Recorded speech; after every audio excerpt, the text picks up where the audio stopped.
Viva, sejam muito bem-vindos ao TDM Entrevista. Hoje o nosso convidado é Carlos Figueiredo, investigador e professor de português na Universidade de Macau. Professor, muito obrigado por estar connosco. Eu é que agradeço, tanto o convite. O professor apresentou há poucos dias, em Pequim, o projeto Libolo, de que é autor e coordenador. É um trabalho de investigação de grande fôlego, tem contributos de cerca de 2 dezenas de académicos da lusofonia. É um trabalho sobre a língua e também antropologia, história, geografia de uma região de Angola chamada Kwanza Sul, com destaque para a zona do Libolo. Foi lá que o professor nasceu. Perguntava-lhe como é que nasceu este projeto e o que é que trouxe de novo em termos de conhecimento de Angola e desta região. Eu estive em Pequim nas comemorações do Dia Internacional da Língua Portuguesa e da Cultura da CPLP e fui a convite da Embaixada de Angola. Eu, quando iniciei a minha tese de doutoramento, os estudos para a minha tese de doutoramento, versando sobre uma variedade de português falada em São Tomé, mais propriamente na comunidade de Almoxarife, percebi-me de várias semelhanças, digamos assim, entre este português falado em Almoxarife e o português falado no Libolo, porque eu sou do Libolo, portanto, e sou falante nativo, digamos, do português do Libolo. De imediato deduzi, porque, portanto, a comunidade de Almoxarife é uma comunidade de descendentes de escravos, de imediato deduzi que estas semelhanças entre as duas línguas teria a ver com o fluxo de escravos que foi levado, portanto, de Angola via São Tomé e Príncipe, né? Portanto, interposto São Tomé e Príncipe. Então submeti à Embaixada submeti à Universidade de Macau uma proposta de pesquisas no Libolo, que foi aceita, e em 2011 fui ao Libolo, fiz os primeiros levantamentos de dados de fala, portanto, do português, para fazer um estudo na área da linguística, e posteriormente, em 2012, apresentei o primeiro trabalho num congresso no Brasil e fui contatado por vários pesquisadores que se encontravam nesse congresso, pesquisadores do Brasil, e que pretendiam também iniciar, portanto, pesquisas ligadas a Angola. Assim, digamos, foi dado o primeiro passo para ampliar as áreas de pesquisa do projeto Libolo.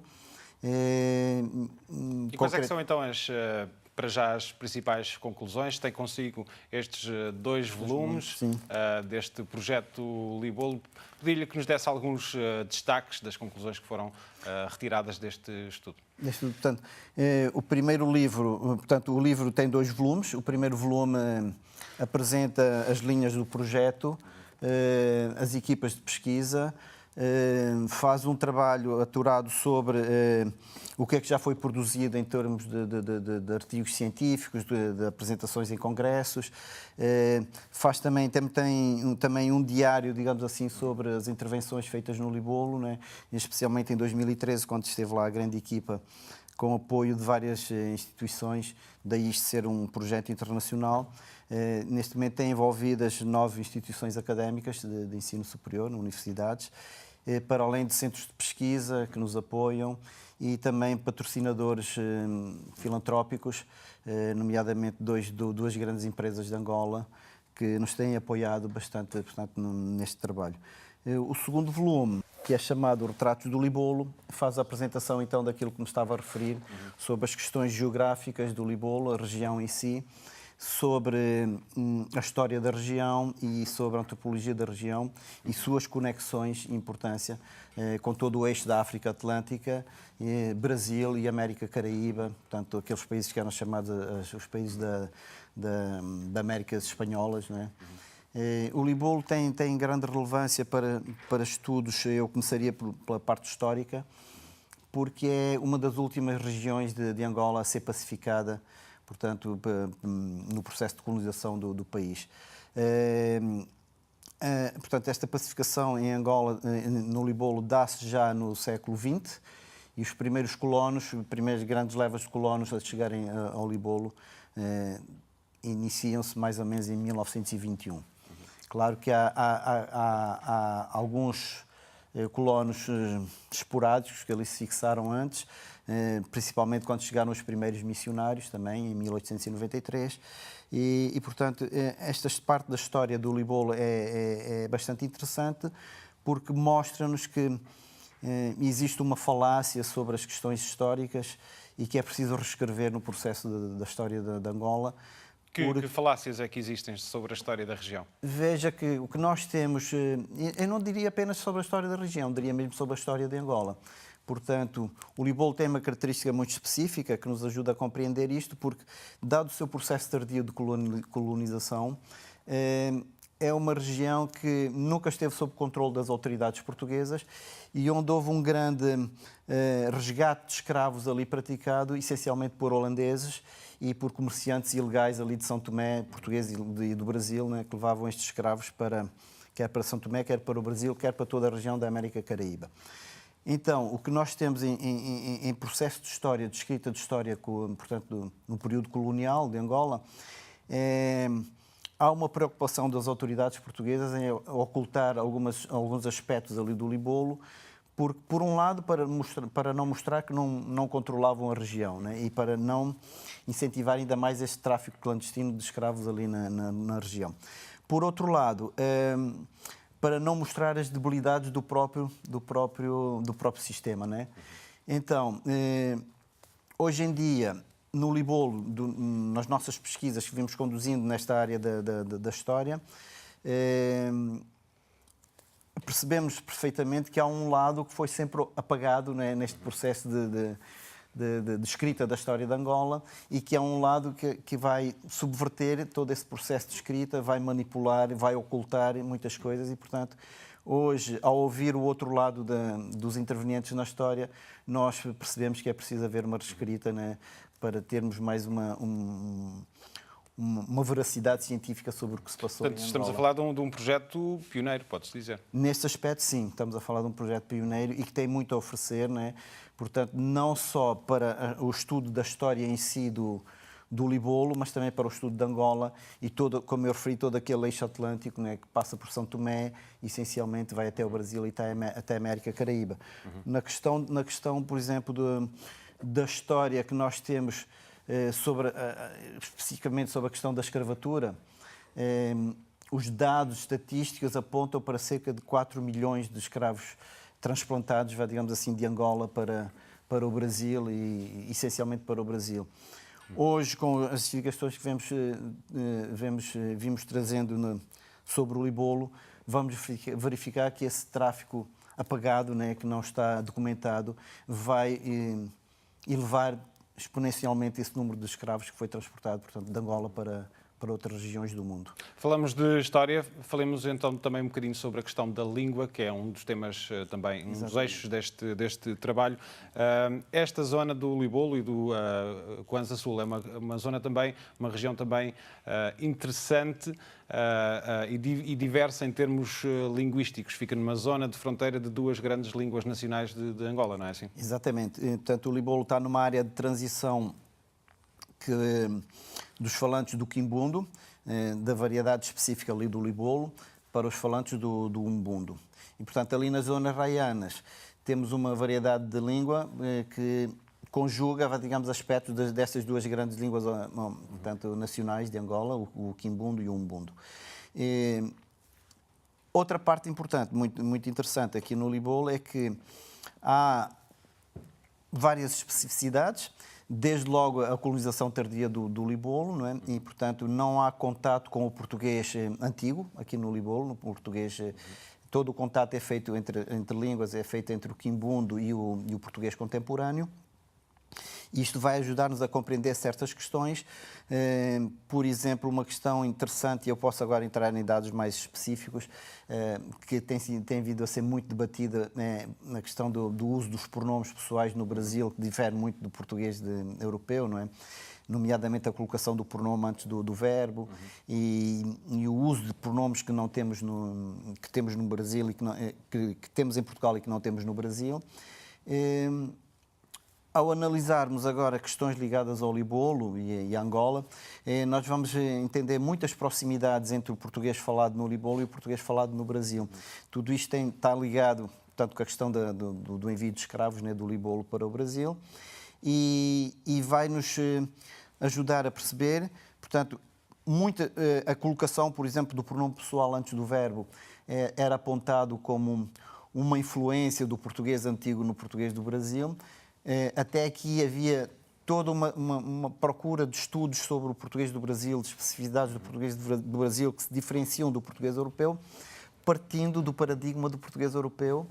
Mas há aqui então esta mediação, digamos assim. Exatamente, e tenta-se explicar, portanto, evoluções no português do Brasil a partir sempre do português europeu, esquecendo, portanto, esta influência que o português africano terá no português do Brasil.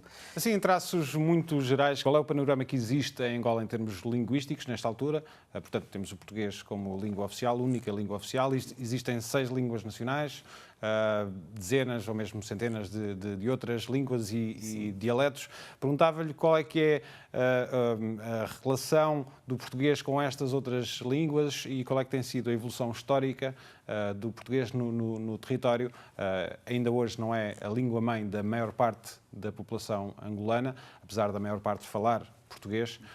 Qual é a relação entre qual é o xadrez linguístico de Angola neste sentido? Veja, um país como Angola, que tem esta grande variedade de línguas nacionais, neste momento é muito mais pacífico nós termos uma língua oficial, como o português, que é uma língua que tem dimensão internacional, não é? E que funciona perfeitamente como língua franca em Angola, apesar de ter algumas especificidades que variam de região para região, né, que tem mais a ver com questões de léxico, né, que é transporte das línguas nativas, mas isto leva-nos a outra questão. Importante é que aquilo que nós temos hoje em Angola, ainda, por exemplo, em termos de manuais para ensino do português, está muito ligado ao português europeu. E esta não é a realidade que nós temos de falantes em Angola, né? Portanto, o português de Angola e o português de várias regiões de Angola têm particularidades que não se enquadram dentro daquilo que vamos encontrar nos manuais atuais, né, do ensino do português em Angola. Porque muitos destes falantes também do português são falantes de português língua segunda. Isto é um quadro que nós já vimos quase no Brasil, né? Houve uma luta quase pela brasilidade do português falado no Brasil, né? Que chegou a ter até situações de bastante extremismo, né? Mas hoje está mais consensual. Mas é uma realidade específica em Angola, é que o português que nós encontramos nos manuais não é o português que se fala no dia a dia. E uma vez que estas principais línguas, pelo menos, correspondem, na maior parte dos casos, a etnias, a povos, perguntava-lhe se existe aqui alguma tensão identitária entre estas línguas e o português. É uma relação fácil? As pessoas lidam naturalmente com esta realidade multilinguística no país? Ou há tensões, resistências? Veja, no período colonial, por exemplo, houve uma tentativa de apagar esta parte identitária, né? O próprio general Norton de Matos, mais tarde governador de Angola, ele assinou decretos que proibia as pessoas, portanto, os alunos de falarem, por exemplo, as línguas nativas em ambiente de espaço de escola. Né? Portanto, hoje em Angola ainda vamos encontrar reflexos disso. Eu, mesmo no Libolo, vi professores de português nativos, né, de Angola, falantes de quimbundo como língua primeira, a proibirem os alunos de falar quimbundo em espaço de sala de aulas. Portanto, há aqui uma certa tensão, ainda uma ideia que o português correto é o português europeu, mas hoje em dia já vamos notando também, mesmo de parte de escritores e tudo mais, que é preciso passar também para um processo de independência da língua portuguesa falada em Angola, né? Portanto, porque a língua portuguesa que temos em Angola reflete características de Angola, da angolanidade, né, dos seus falantes, que são, no fundo, também uma projeção da própria cultura angolana, né, que está. Mas o processo é pacífico, né? Portanto, aceita-se perfeitamente. Agora, para mim, a maior complexidade realmente está na questão de estruturar o ensino, né, de acordo com o português que se fala em Angola. Isso sim.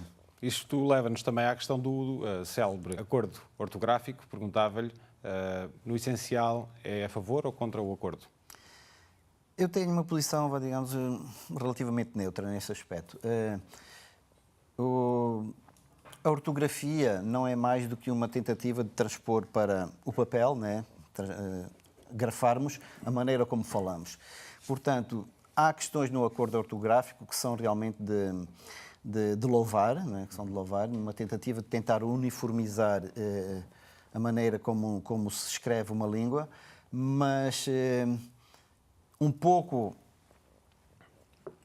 à imagem do que já aconteceu no passado, houve uma parte, né, portanto, que deveria ter sido ouvida nesta questão do acordo ortográfico e, de facto, não se prestou muita atenção a isso. Eu, um bocado, comentava consigo que o professor Malaca Casteleiro, que é um dos grandes, portanto, um dos grandes pilares do novo acordo ortográfico, ele foi meu professor na universidade, professor da disciplina de lexicologia, e ele dizia, na altura, que havia duas grandes normas na língua portuguesa. A norma europeia, a norma luso-afro-asiática e a norma brasileira. Portanto, isto é uma falácia. Quem conhece as línguas africanas, o português falado em África e o português falado na Ásia, vê perfeitamente que isto é uma falácia. E nós, quando partimos para um estudo, baseando esse estudo em premissas que são falaciosas, portanto, o resultado final vai ser falacioso. É o que nós temos, né, na questão do acordo ortográfico.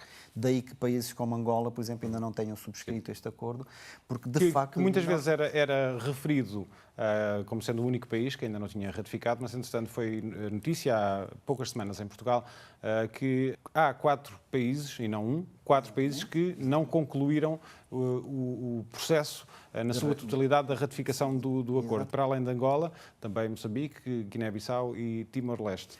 Isto parece vir a dar alguma força às muitas vozes que se insurgem contra o acordo. Onde é que acha que esta questão vai parar?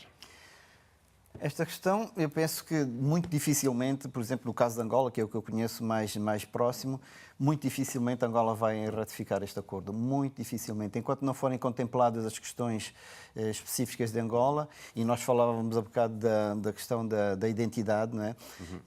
A identidade também está na escrita, não é? A escrita sendo um reflexo daquilo que é a língua, a identidade está ali.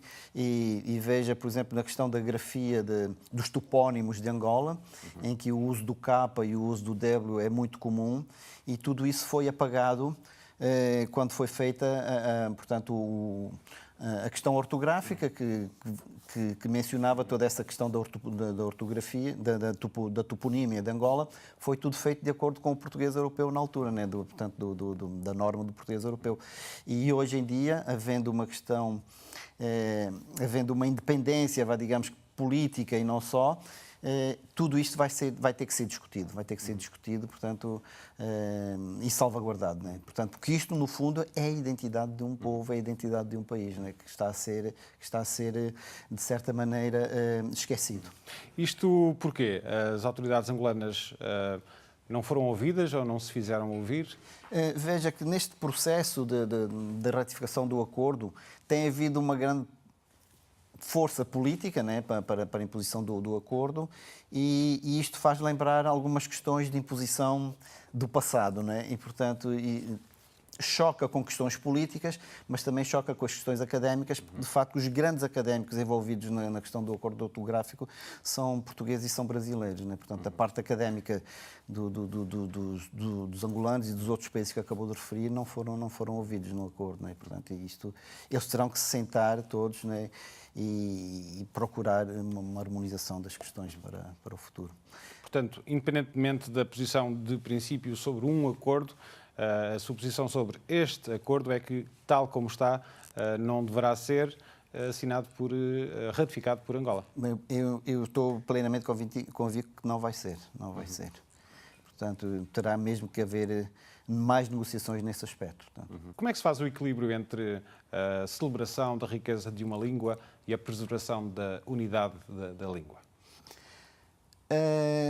Veja, eu, por exemplo, se for a questão de Angola, voltando à questão dos manuais, por exemplo, isto é fundamental, né, para se fazer o equilíbrio entre a preservação da língua e a riqueza da língua. Portanto, uma das coisas que eu vejo em Angola nos novos manuais, e eu conheço bastante bem, por exemplo, os manuais que foram criados pelos cubanos, portanto, durante o processo em que eles estiveram mais ativos em Angola, em que eles contemplam exatamente as questões da cultura angolana apagou-se o que existia de imposição, por exemplo, nos manuais de uma cultura portuguesa em Angola, né? Isso foi substituído por imagens de Angola mais consentâneas com aquilo que se vê da cultura angolana, mas na parte linguística a coisa continua a pecar, né? Portanto, não há aqui uma conjugação ainda desses aspectos, e isso terá que ser contemplado no futuro. Né? Só que são processos que, por exemplo, no caso de Angola, são processos que envolvem muito dinheiro, né? Envolvem pesquisas, envolvem trabalho árduo por parte de cientistas, de linguistas, né? De estudo da língua, e tudo isto é um processo demorado, mas que se consegue fazer. Né? Muito bem. Este projeto Libolo debruça-se, como o nome indica, sobre Libolo, sobre o Kwanza Sul, sobre Angola. Mas poderá ter também alguma espécie de relação, alguma mais-valia para a compreensão de Macau e de português em Macau? Veja, nós se formos a questões históricas, por exemplo, como os portugueses nunca exerceram controle sobre a região, o resgate de escravos que se praticou na região e que terá sido transportado para fora do Libolo foi essencialmente feito por holandeses, né, e por portugueses e comerciantes ilegais, atuando ilegalmente ali. Portanto, é uma área que eu quero ainda investigar, portanto, do resgate de escravos que há no Libolo, pelos holandeses principalmente, que escravos é que terão sido trazidos para a Ásia, né? Portanto, depois do domínio de certas áreas, como Malaca e tudo mais aqui na Ásia, pelos holandeses, que escravos do Libolo é que terão sido trazidos para aqui. Isto é relevante porque... Tem também a ver com o patuá. O patuá, exatamente.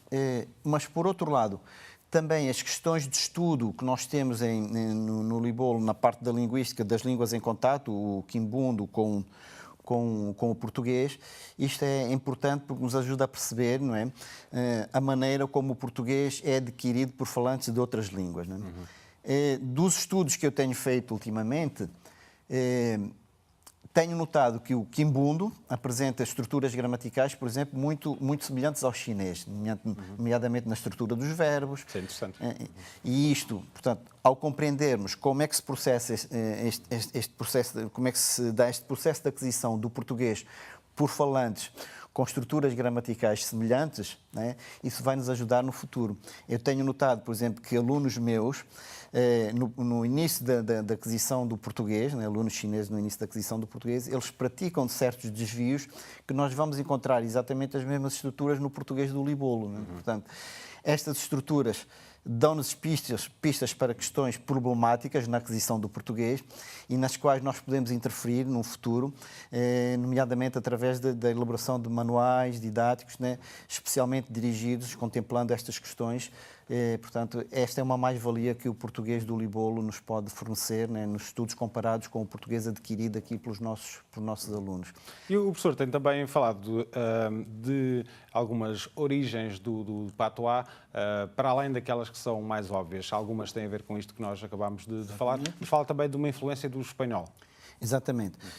Aliás, o trabalho do professor Alan Baxet e do Miguel Sena Fernandes já refere isto, já refere que há influências do espanhol no patuá, mas que terão vindo pelo português, não é? Portanto, elas entram primeiro no português, nas questões do comércio entre Portugal, entre Macau e as Filipinas, não é? E, portanto, essas estruturas do espanhol entraram no português, onde sofrem adaptações fonéticas, né, ao português, e depois daí passam para o patuá. Portanto, já estão aí. E, aliás, isto também está documentado no trabalho deles, mesmo léxico do filipino que transita para o patuá. Está documentado. Agora, na questão de África, é uma questão que tem sido esquecida, né? É uma questão que tem sido muito esquecida.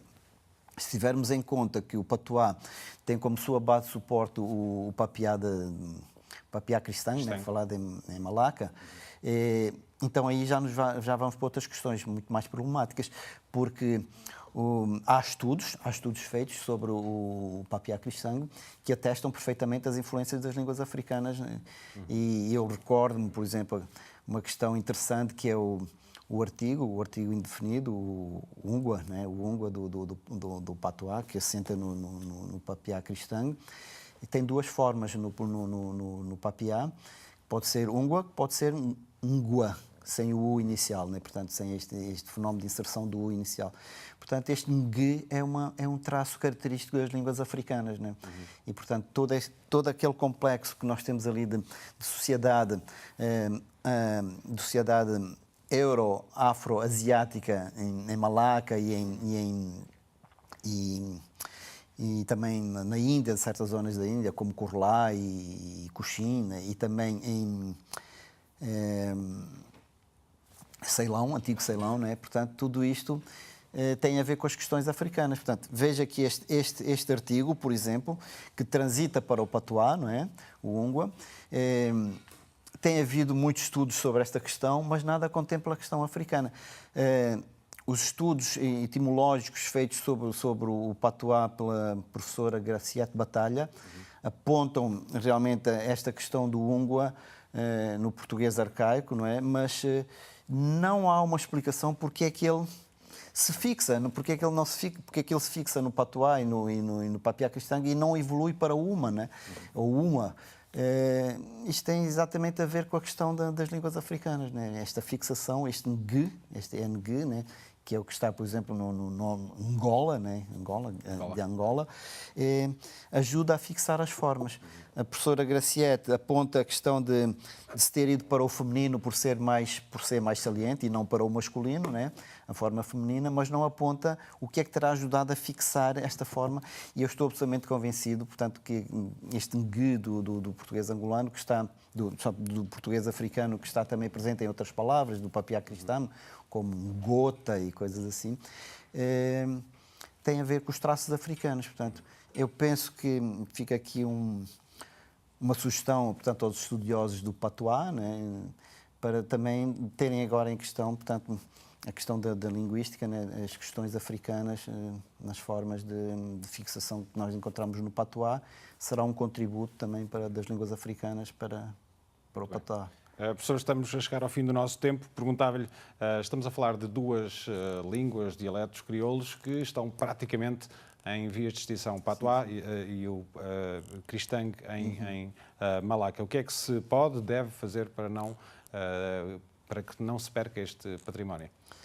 Olha, eu honestamente, eu não sou um estudioso muito profundo do patuá, que lá eu conheço bem o patuá, né, devido aos estudos que tenho também sobre o eixo atlântico, dos crioulos do eixo atlântico, mas eu estou um bocado cético, né? Eu não vejo forma do patuá se preservar. Veja, porque nós, se olharmos para as escalas, a escala EGIDS, que é a escala que faz o estudo das línguas em processo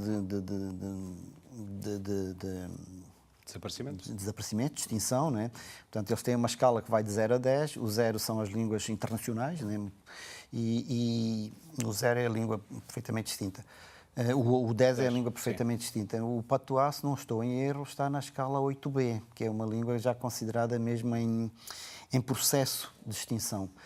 E uma língua, para não extinguir-se, né, tem que ser uma língua funcional, tem que ser uma língua que, para já, tem que ter falantes nativos dessa língua, né? E depois tem que ser uma língua funcional, de uso no dia-a-dia, né? Por exemplo, nós se formos ao Libolo, onde o quimbundo é uma língua bastante ativa, é uma língua de comunicação nas situações do dia-a-dia, quem vai ao mercado fazer compras ou tudo mais, né, utiliza o quimbundo. É uma língua que é ensinada como língua primeira de pais para filhos. Esta realidade não temos no patuá, né? Não temos e dificilmente nem no papiá cristang. Nem no papiá cristang. O papiá cristang tem agora digamos, algum apoio do próprio governo de malaio, né? Que poderá ajudar, de certa forma, a preservar-se, embora ali naquele eixo pequeno ali do bairro português, não é? Mas nós temos assistido, por exemplo, a questões que não ajudam também nisto. Eu lembro-me que eu fui já vice-presidente da Associação dos Crioulos de Base Lexical Portuguesa e Espanhola. Eu lembro-me de alguns leitores, por exemplo, do Instituto de Camões, que vão ensinar português para a Malásia, né? Eles oporem-se ao uso, incentivarem os próprios falantes do papiá cristão a não usarem papiá cristão, porque estão a falar um português corrompido e tudo mais. Isso originou uma carta mesmo oficial da Associação para o Instituto de Camões, né, de protesto contra estas situações. Portanto, nada disto ajuda à preservação das línguas. Quanto ao patuá, mesmo salvaguardando as questões do ensino, como agora a Universidade de São José, né, portanto, está a fazer, isto dificilmente eu creio que o patuá vai sobreviver, né, nas próximas gerações. Ficará como uma língua de património, né, aquilo que... Pelo menos tem vindo a ser estudada? Sim, sim, que tem vindo a ser estudada, mas veja que eu também estudei latim, né, na universidade, né, e o latim é uma língua extinta, né, portanto, tem as suas vantagens, o estudo, né. O patuá continuará como património de Macau, né, pode ser estudado como património de Macau, mas dificilmente eu acredito que vá sobreviver, né. Professor, muito obrigado mais uma vez. Vamos ter de ficar por aqui. Até uma próxima. Muito Eu é que obrigado. agradeço esta oportunidade e até uma próxima. Quanto nós voltamos dentro de uma semana, contamos consigo. Até lá.